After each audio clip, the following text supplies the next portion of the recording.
Hey guys, this is Reggie with Realty. I wanted to do a quick video about basements versus third floors. I grew up in a basement home and I loved having a basement growing up, right? We could go down there, we could play drums, we could run, we could fall, we could jump off of things. I mean, not to say that that's a good thing to do, but that's the kind of stuff that we did in the basement. But I've also seen homes with really nice third stories. And in the particular area, it just doesn't have a lot of hills. So it doesn't lead itself to a walkout basement community like some of the other places in Charlotte or Huntersville. There's some pros to having a third story. I think one of the biggest ones is you sit up higher, so you get a little bit of a better view when you're looking out towards something if you've got some landscape to look at.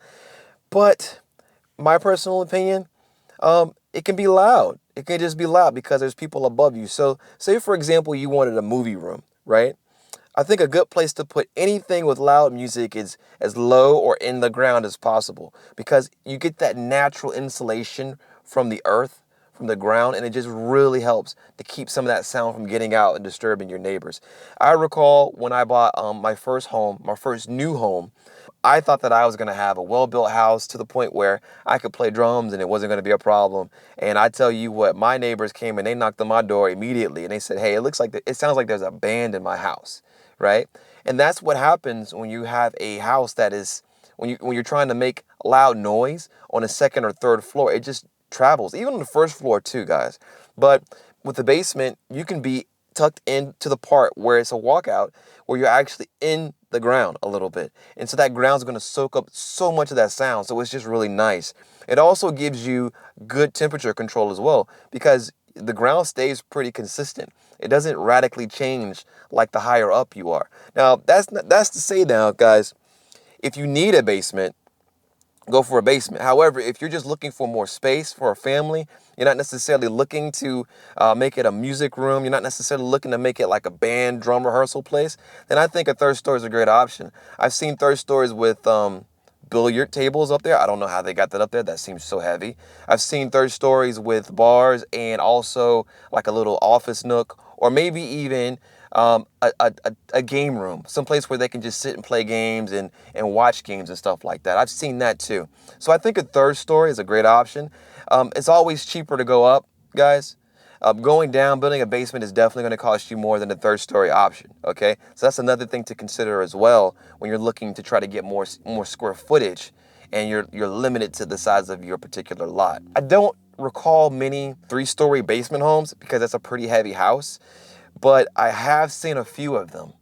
They're extremely rare, so don't expect to see that as a best of both worlds type of a thing. Another thing to consider too, older homes with basements, those tend to leak. Just being honest with you, they tend to leak. It's just they've gotten so much better with building new homes with basements where they don't leak as much or really ever, where they actually figured out, okay, let's build some drains around the home to divert the water and drive the water away from that wall. Because remember, in North Carolina, you've got red clay. And that red clay, it really just lets that water run right over it. So that water just almost goes over it like it's concrete. It's like nothing, guys. Make sure when you're getting your home built, because this is I've got a client right now that's building a basement in Vermilion, and they're building it with Pulte. So we're going to make sure that when they build the drainage and they lay out the ground, that they're definitely taking care of the drain situation, the grade situation, and making sure that everything looks really good. That's really important. You don't want to come down into your basement and it's wet.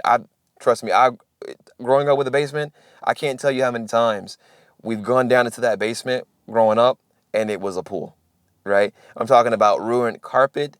I'm talking about dehumidifiers for days. That's the first time I was a kid and I knew what a dehumidifier was. I knew what it was to rip the carpet out and send that sucker out and your pad's done. It sucks, man. It sucks. It gets into the baseboard and it's a mess. It can be a big mess if the basement's not done right. So that's one reason to also get a really good inspection. And if you see anything along the bottom part of the basement in an existing home that looks like mildew or maybe even smells kind of funny, you want to ask some questions there and get that really checked out because you don't want to buy something that's really just covered up because there are people who go out there and cover up problems in houses and put them on the market for sale. And that's just not a great thing to do. Everybody's not honest when it comes to those disclosures.